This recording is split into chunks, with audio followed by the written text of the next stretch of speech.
Γεια σας, γεια σας.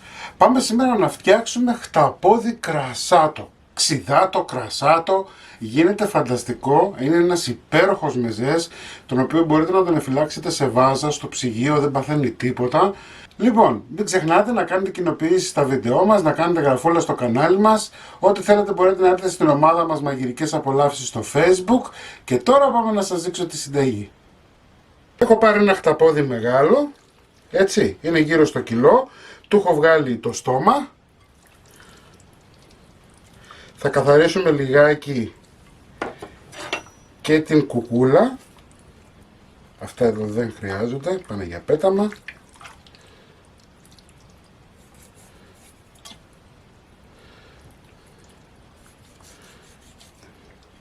Δεν τα θέλουμε. Ξέρω, δεν είναι ότι καλύτερο, αλλά πρέπει να σας δείξω πως καθαρίζεται. Αν και πιστεύω ότι όλοι έχετε πιάσει χταπόδι, οπότε δεν υπάρχει πρόβλημα κανένα. Σε μία κατσαρόλα θα βάλουμε το χταπόδι, 30 γραμμάρια με 50 ξύδι. Το ξύδι θα το βοηθήσει να βράσει, έτσι. 2-3 φύλλα δάφνης, ένα ψιλοκομμένο κρεμμύδι,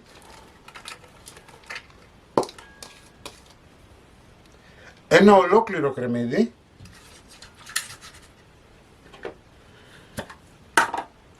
αλάτι, πιπέρι. Μην βάλετε πολύ γιατί θα ξαναβάλουμε πάλι στο τέλος. Εντάξει.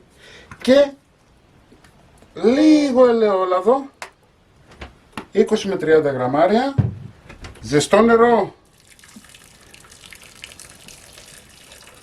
να καλύψει το χταπόδι,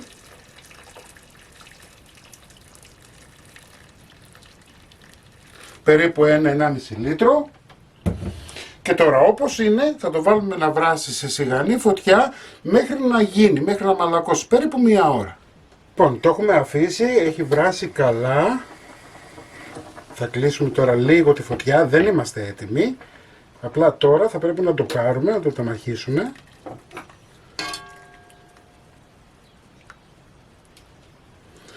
Θα το βάλουμε σε ένα πιάτο.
Εφόσον έχουμε βάλει τώρα αυτά που θέλουμε, που είναι για να φάμε, έτσι, τα βάζουμε μέσα στην κατσαρόλα και συνεχίζουμε το βράσιμο μέχρι να μπορέσει να μαλακώσει, να είναι έτοιμο.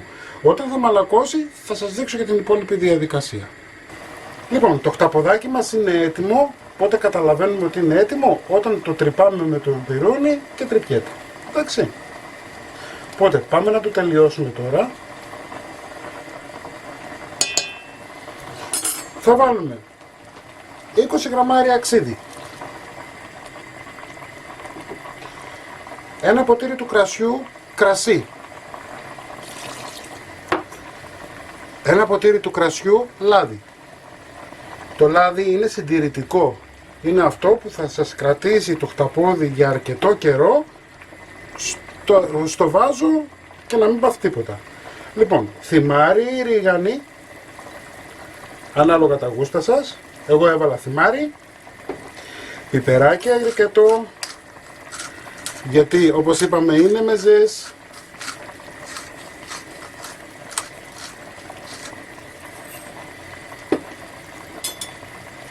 Ανακατεύουμε λιγάκι.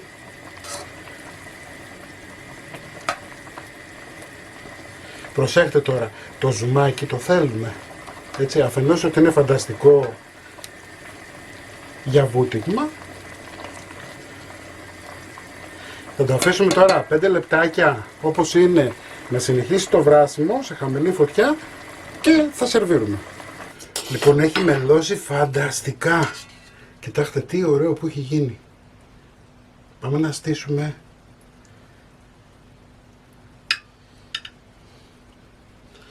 Προσοχή, προσοχή, προσοχή στο αλάτι.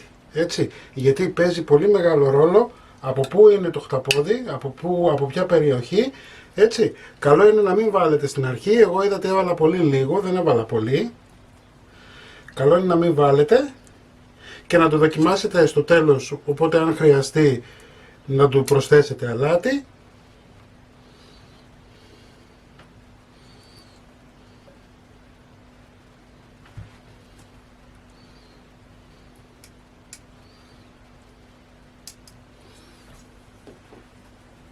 Θα βάλουμε λίγο ζουμάκι.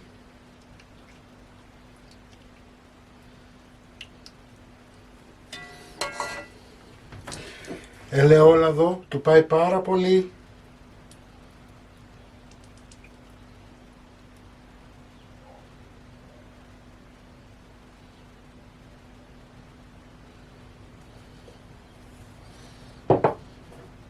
Λίγο δεντρολίβανο για ομορφιά.